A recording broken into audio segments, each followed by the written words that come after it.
I don't know if it's always in the other direction. I don't know if every property, I mean, probably not, but this I really don't know. For example, I don't know if one can find a complex or something which will make the linearity testing into some kind of an expansion result. This I don't know.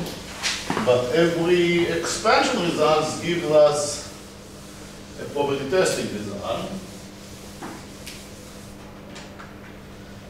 And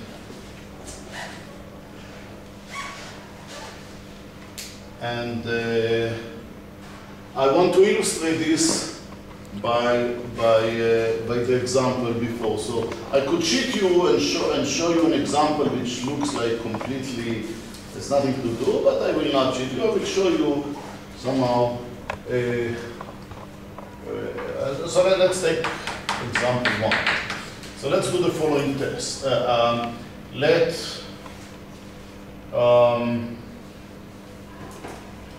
We look at let y be the complete graph on n vertices.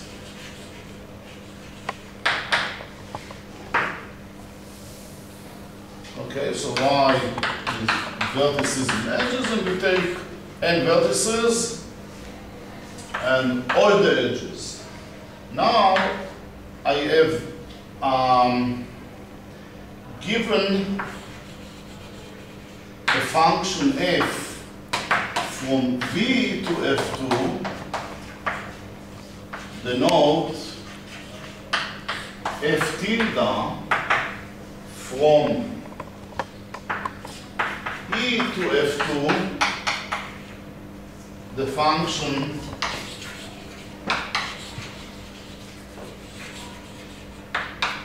given by f tilde of an edge is f of E plus f of E minus. Every function on the vertices defines for us a function on the edges in the following way. Okay, now the question is, given a function g from edges to F2 is g equal f tilde for some f. How do I know if I have a function on the edges? How do I know that this function is coming from edges? Here is, I mean, one could answer this in an elementary way, but I will give you, in some sense, a non-elementary proof. Though, I mean, I'm sure you can take it at home and do it in exercise. Proposition G equal to f tilde for some f, if and only if, for every x, y, z in the vertices, G of G is defined on edges, right? G of xy plus G of yz plus G of zx or xz, I mean it's symmetric, right? Is equal to 0. Proof. Let x be the complete complex, the complete two-dimensional complex on n, on V.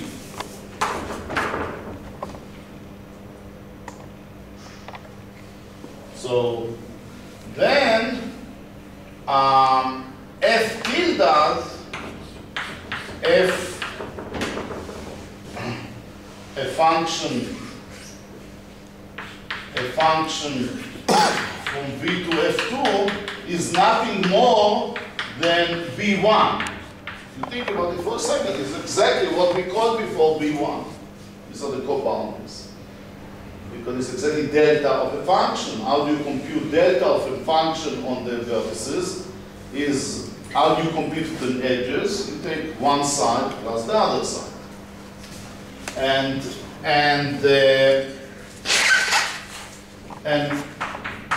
condition star on G means that G is in Z1.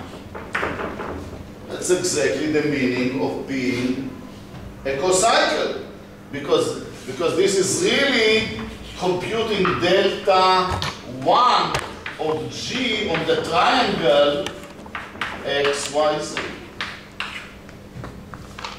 And we want it for every x, y, and z. Now, if you take the complete delta, the complete is a triangulation of what? The complete complex? Yeah. I don't know. Right. It's H1 is 0. Yeah. It's right. Now H1 of delta N2 is 0, and therefore so G in Z1 if and only if G is in B1. So this is a kind of a fancy proof for this easy result. But you can do it in elementary. It was a first year undergraduate exercise to check that if the function is not f tilde, then you will be able to find. What do you think about that? But thinking about it like that shows us actually a stronger result, and that's what I want to. So we can apply to this problem this cocycle testing.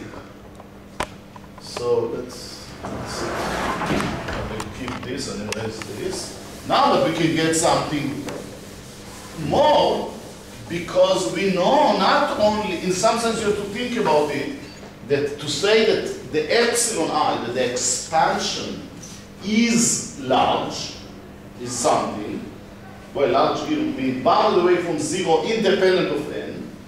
This is to say that Hi vanish in a strong sense. Just like standard expanders is a statement that the graph is very, very much connected.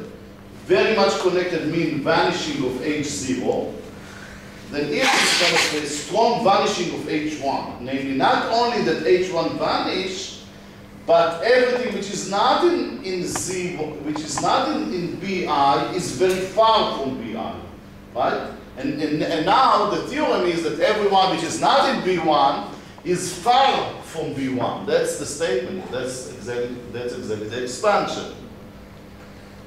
Okay. So now let's see what it means. So this is a proposition 1A and proposition 1B, and the same problem will say that if, so this, now think of it as a test.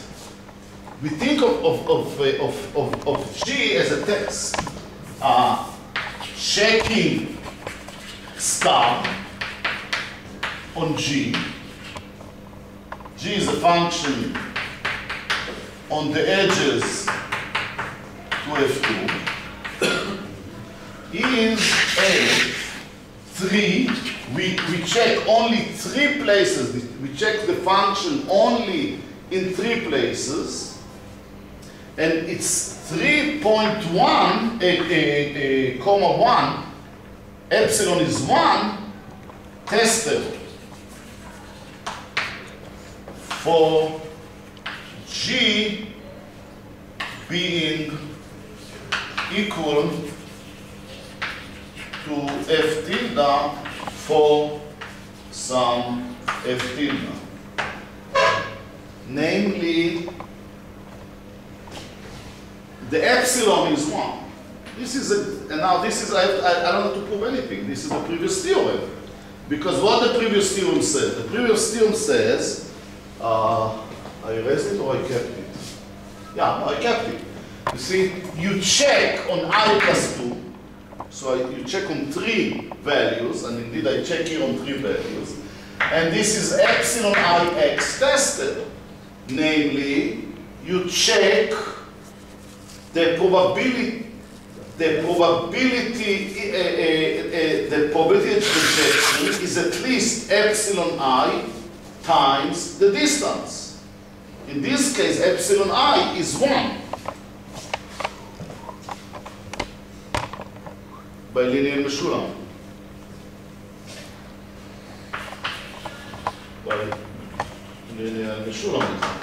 So it's something, it's nothing more than just going carefully over the This is a fairly natural property, even if you don't think about the high-dimensional expander. It's just a graph. It's a fairly nice. Something that was considered. What? It was.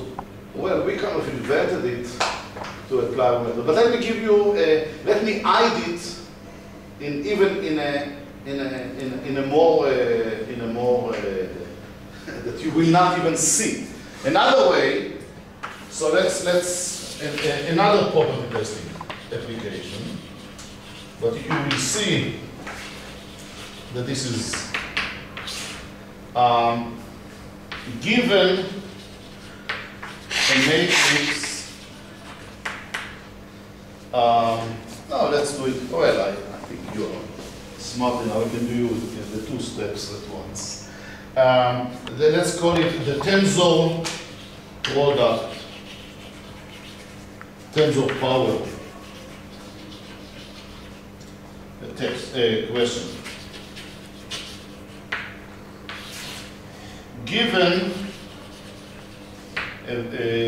alpha in plus minus 1 to the n. You take a vector of plus and minus 1. And you define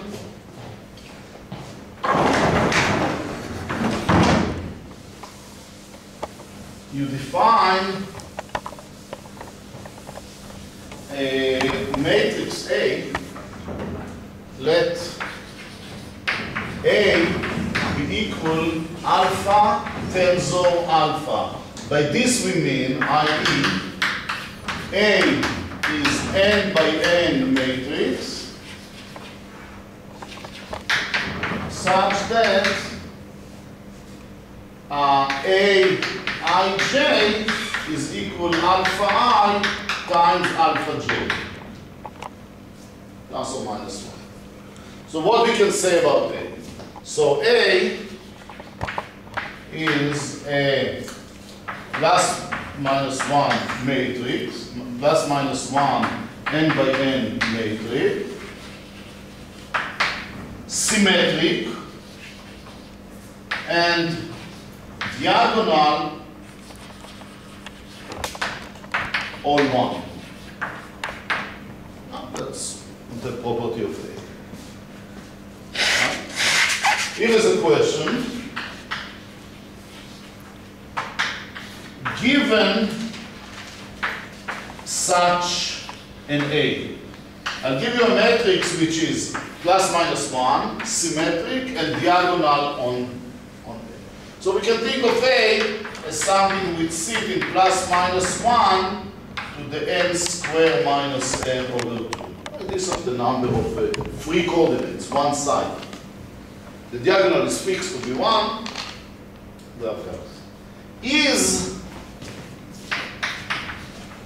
A equal alpha tensor alpha for some alpha?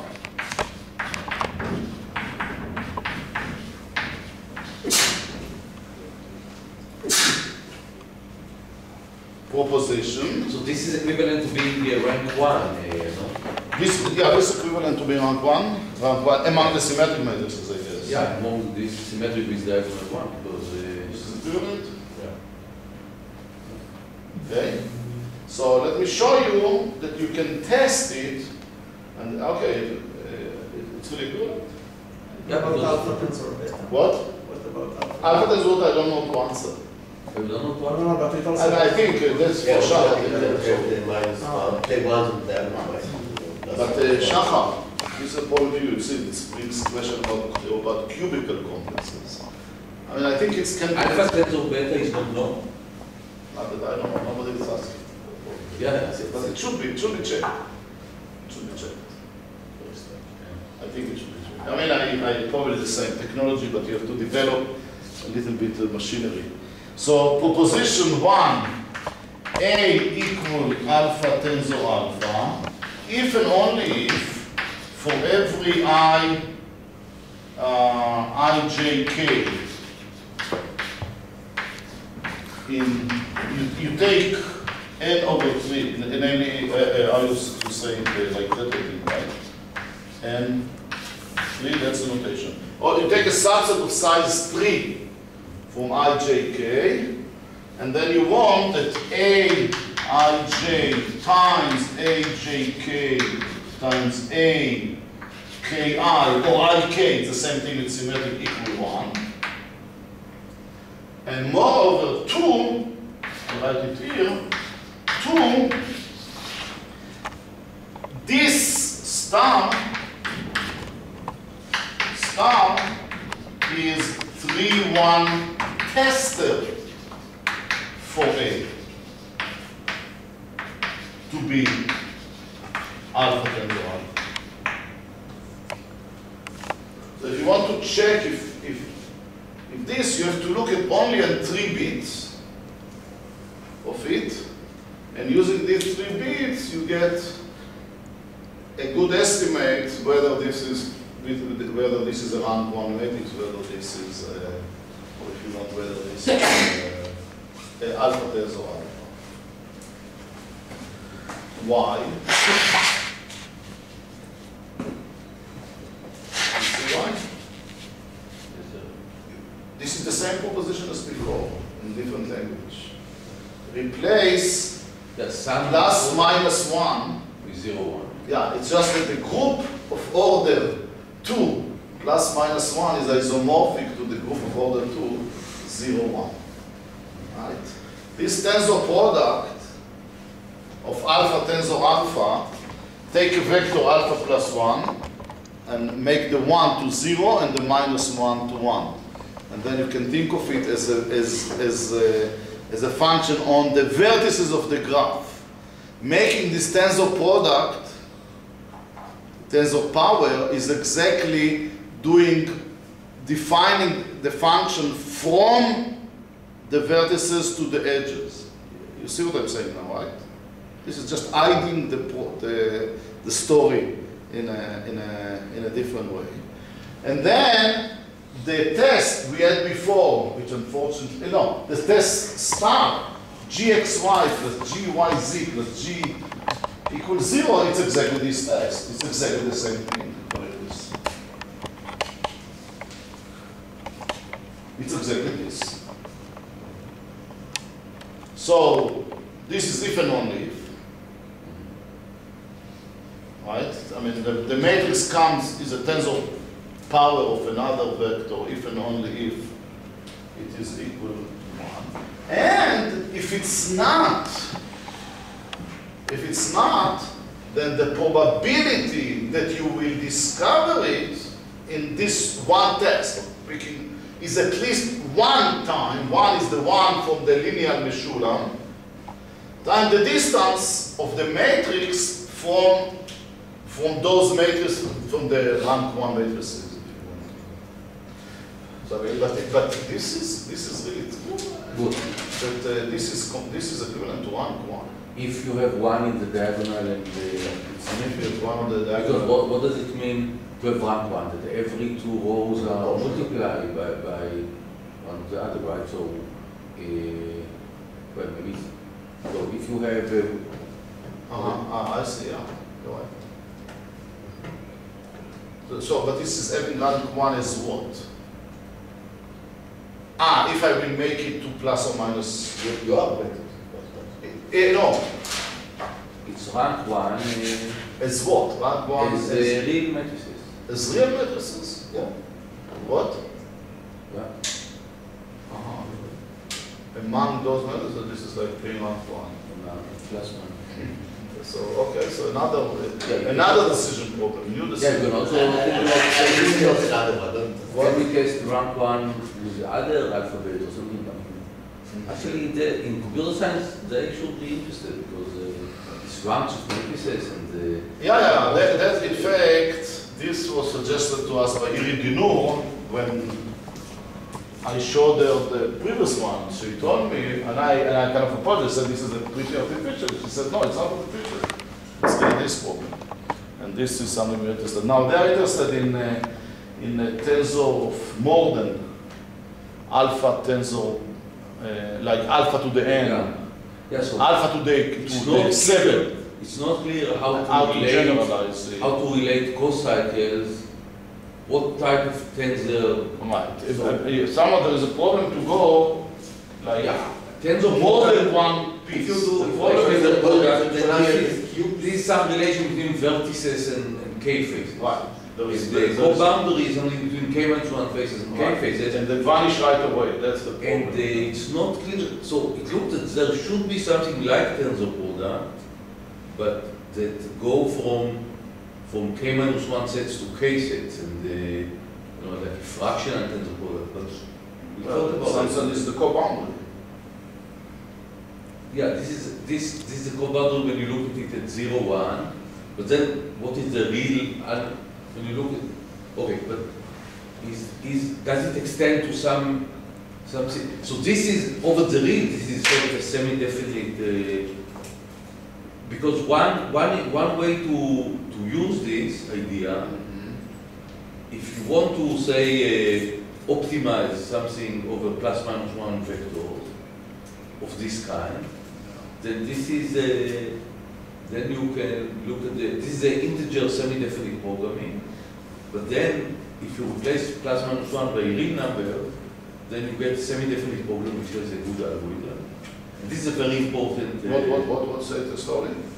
If you want to optimize over all matrices of this kind, so there are many combinatorial problems that are. What do you mean to optimize? You have some function, Yeah. and you want to find the maximum of this function over all plus minus 1 matrices of this kind. Or this kind symmetric and Wait, one what? with diagonal. Yeah. Okay. So there are many problems of this kind. And one thing you can do is instead of looking at plus minus 1, you look at real number.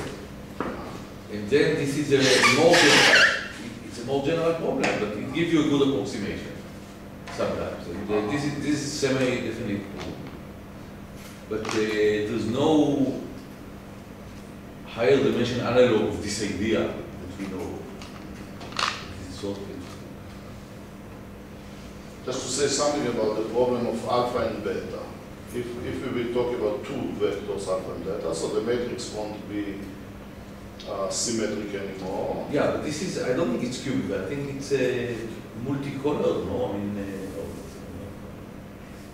So this, I don't know, I mean, how to, can we make it into some geometric? Here, can we then present it? So if you take alpha and beta, then, like you have a synclitic complex with two columns. so, Or you have a biquadratic. okay. Okay, I think it may be related to complete biquadratic. But I don't see. I see. But alpha. Yeah, a complete biparallel, but that's basically what is complete biparallel. It's not a cubical complex. Yeah, so it's not. Yeah, so you want to make it into a complex. Yeah, maybe it is a cubical. Maybe you have to look at the complete cubical complex. Right, and I think the results there should be the following: that you take a biparallel graph, so you have two sides A and B, okay? And then the question now, how do you define a cubical complex? I guess the definition of co-boundary. Yeah, What? H1 is not zero. no, you add all the squares. Yeah. You don't know So H1 will be 0. No? Why not? If you take not all of this, take the terms like those as an example. If you take the two complete 2 by 2, 2, take 2, 2. Two in one side, two in the other side. Yeah. It's not a torus. Then you have four that's- edges and one square. No, What? no. No, no, you have to Yeah, take four everything. squares. Why four squares? Because you take all the possibilities. Ah, you have four. You want to say that you have four squares. So I don't see. Why do you have? What was it? I know, I always take double, no, take, no, I have to take double edges. So then, I don't You have take double edges. yeah, but I think it's, okay, maybe 4. Yeah, I would guess that it's also cyclic. So yeah, maybe this. No, but then there is one more step one should do. Yeah, One should do, the one should test do the is linear. No, the test would be well, different, but the same spirit. That's not. That's, One has to do this. why have to do the linear Meshulam for this? It should not be a big deal. No, it's still. It's not so easy. I mean, the linear issue. No, I So, yeah, mean, it's by now we easy. got the Yeah, experience. but it's not as easy as That's the original one. as the one for complete graphs. No, but they did it for any complex, high-dimensional complexes. Yeah, not that this was already Mishulam and Falach. No. That's yeah, you're right. Sure. Take from Jeff. No, yeah, but that's. Yeah, that's it's important. But nowadays, not. I mean, we don't. Right. But the question, yeah, and then it's a little project. I mean, it's good for Yeah, it's- for the young people who want to do it. Okay, so should we Okay, go on? yeah, if you Okay. want, I finish. So maybe I will. Okay. You have So 10 minutes, probably. this was a highlight of the semester because this showed one of the big important notion of high-dimensional expanders, which is the co-boundary. No, but eventually you will come to something which is even more. Yeah, we connect it. The Wagner. No. Yeah, but so far we in the first semester we defined the Ramanujan complexes, and this semester we want to define all sort of high-dimensional expanders, and this is one of the central definition, and we mention another central definition, which is the overlapping property. And today I want to, well, I will not prove it today, but I will prove it next time, and I will just state Bach theorem, and I'll tell you a little bit what is involved in the proof. It's a very nice proof because it involves several things that we did. You have to put them together with another important idea, several other important ideas, and you can have a taste of various things. But let me tell you what the theorem is. Bach theorem. So Bach is young. Actually, there are four very remarkable combinatorialists that celebrate together the 60th birthday, and they call it Summit 240. So Janos Bach, Peter Frankel, Zoltan Foredo, Lee, and Gary. And so this is on July. But anyway, Bach's theorem says the following: you have P1 up to PD plus 1 points, general position. This will not be important for us. I'll put in parentheses the position in RD.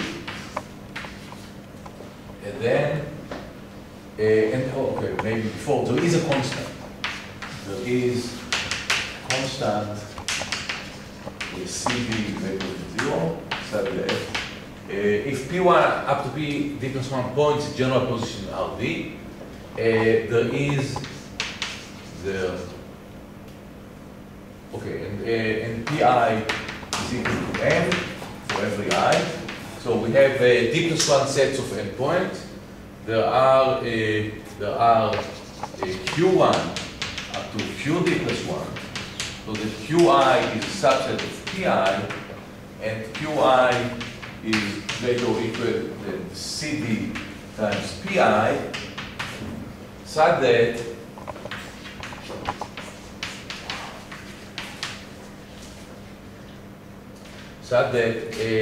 every there is and a point O in RD. So there is some point in RD, and there are subsets Q1 to QD plus 1, such that for every choice of Q1 belong to Q1 up to QD plus 1 belong to QD plus 1, this point O belong to the convex hull of Q1 up to QD plus 1. And if you assume that in general position, then you can also say that this all belongs to the interior of the convex hull of Q1. So actually, it's convenient to think about this theorem when the points are in general position, and if they're not in general position, and then you give up the conclusion, the interior here, then just by approximating of the general position version, you get this result as well. So this is the theorem. It's a very remarkable theorem, and somehow this is it's a very useful theorem for. Can we ask you, because for some application, we need the sets are not of equal sizes. So it looked to me, I looked at it. Look to me, the proof extent. You also thought about it, right? Yeah. Check it. I don't see. When you next week when you teach it. Yeah, we will. Okay, so we have to go carefully. There is this the semi-regularity. This extends, no? Everything extends. You just need to be careful. I don't see any obstruction. Nothing bounding the idea from passing through. So there are various questions you may ask. One question you may ask is, what happens if they are not of the same size? And I think this should extend.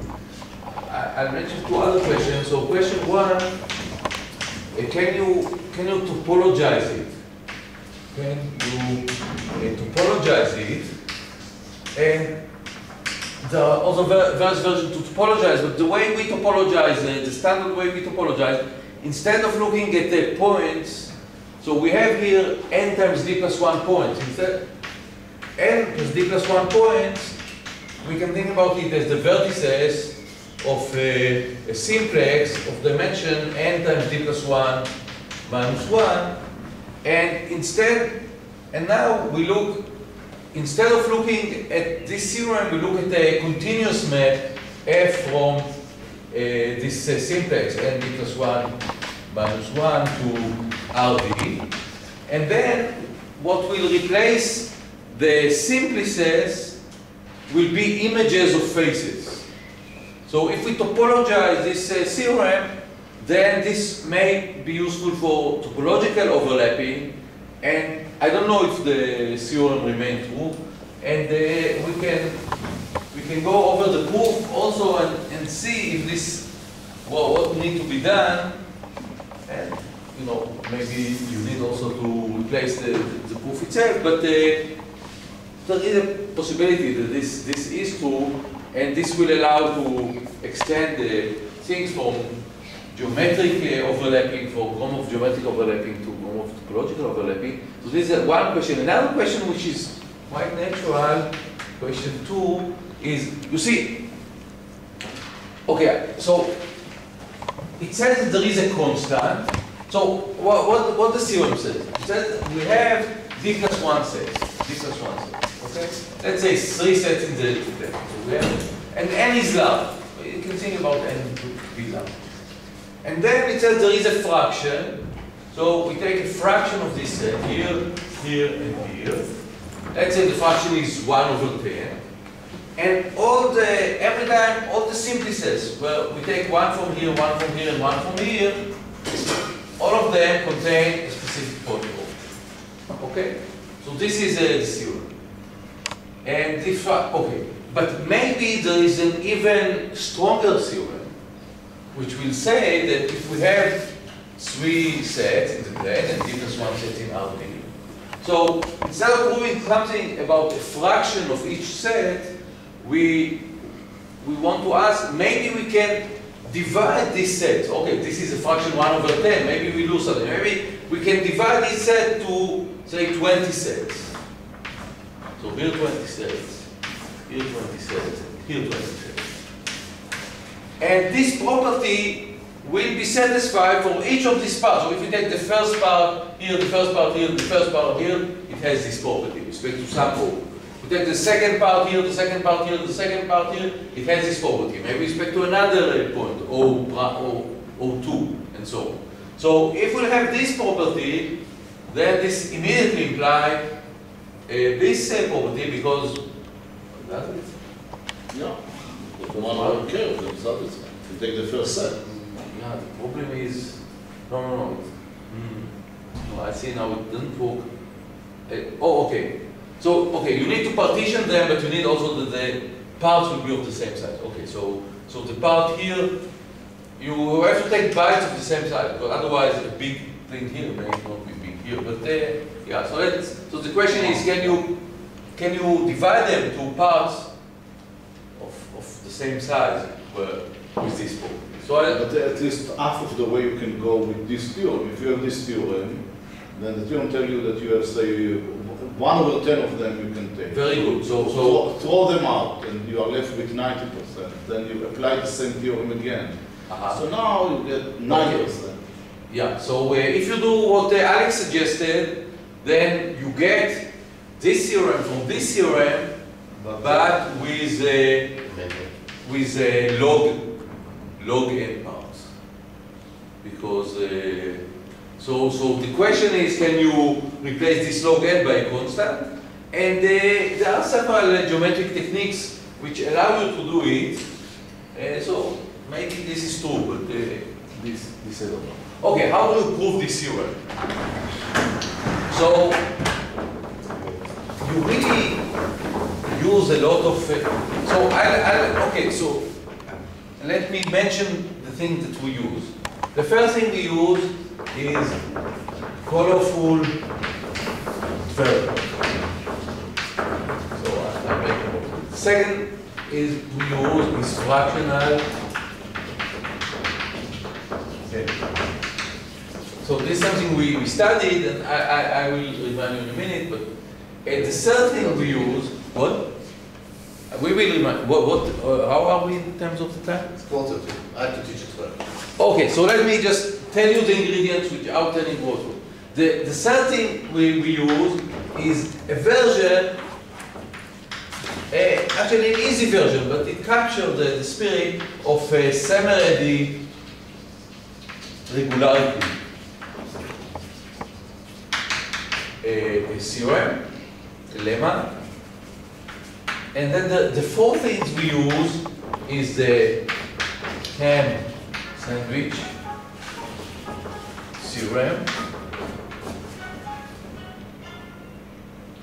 and the fifth thing we use is a sort of is some result about separations of sets. It says, you know, I will mention. I would say. I will just say what the fifth thing is. You see, if we have sets in the plane, if we have three sets in the plane, and there is no hyperplane which pass through, there's no line in this case, it passes through all of them, then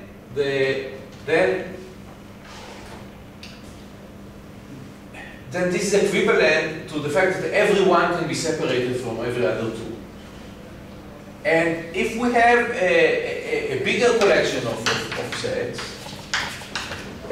so that for every three of them, every one can be separated from every other two, then this means that when we choose one point from each of these sets, the order type, which is something we discuss, is the same. So the separation of sets and homogeneous order type. So this is the fifth ingredient, and actually all these ingredients are. We mentioned one. We proved two. We didn't mention three. The Ham-Sandwich theorem, you know, we have these sets in RD. There is a hyperplane which cuts the measure of them by half. And we will see how to, it's sort of a nice thing, how to put all the things together. You get a terrible bound for CP. So, but still it's a bound from zero. So we will, I think we'll be able to give the entire proof next time, perhaps taking on face a similarly regularity lemma, but then we can come back to it and show. So this is what we do next time.